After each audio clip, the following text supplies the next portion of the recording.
Thank you, Mr. Chairman.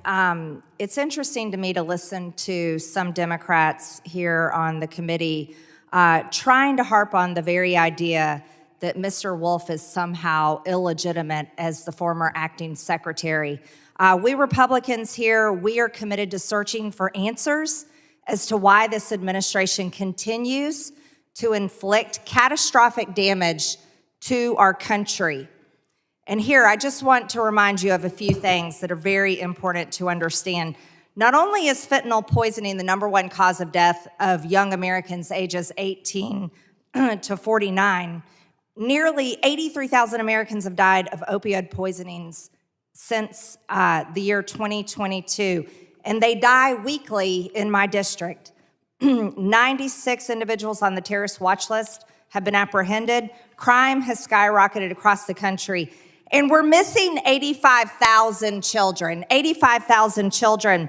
And while Democrats across the aisle on this committee want to talk about families being separated under the Trump administration, I'd like to introduce for the record, Mr. Chairman, a letter from Custom and Border Protection saying that the Biden administration is ending DNA testing, familial DNA testing, that was at the end of May 31st, 2023. So when you talk about separating children,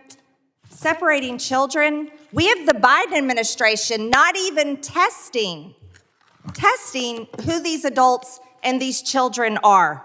And I can't comprehend it. Everyone in this room knows what an Amber Alert is. We all get them on our phones, right? This is when a child has been kidnapped. And we are so concerned in this country about children who have been kidnapped that we have something called an Amber Alert, notifying all of us that there is a missing child. 85,000 children missing, migrant children missing in the United States is the same thing as 85,000 Amber Alerts. It's unbelievable. Mr. Wolf, many of the children are brought to the United States by coyotes and human smugglers. In your view, how is Secretary Mayorkas responsible for exacerbating the unaccompanied children humanitarian crisis? Well, it's not just one action. It's obviously a culmination of a variety of different incentives. It's an incentive structure that has been created over the past 27 months that allows individuals to come into the country and remain into the country. When you exempt UACs from Title 42, that sends a signal to the cartels and to everyone else to smuggle as many children across that border as humanly possible. We know they're going to stay in the United States.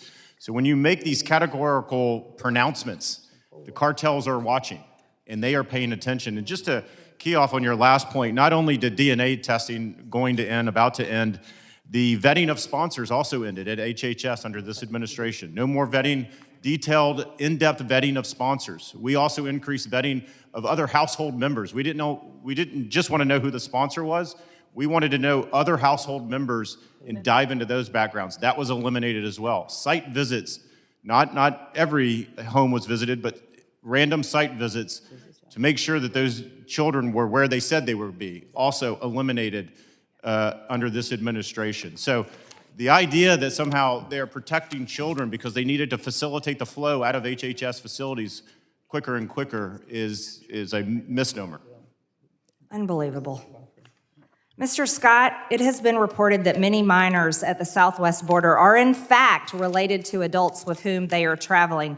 In fact, some of them are even recycled. I can't even comprehend using the term recycled when it comes to children.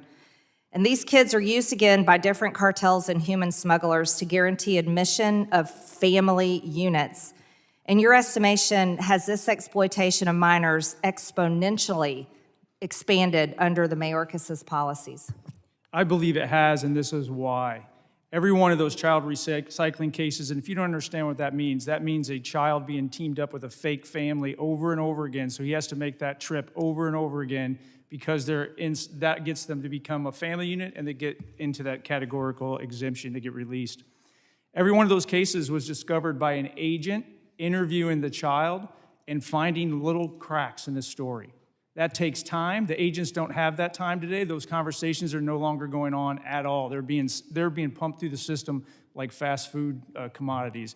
Worse than that, now the DNA piece of it is being shut down as well. That was one of the last tools to be able to quickly be able to prove somebody was not related. That doesn't mean that there's not some kind of a connection there, but that gave the agents a tool. Most people broke immediately when they believed they were going to be subjected to the DNA. You didn't even have to do it. This administration knows they're putting children at risk every day. They're enticing them to come to the country, and it defies common sense. Thank you. He should be impeached. Gentlelady Yield back. yields.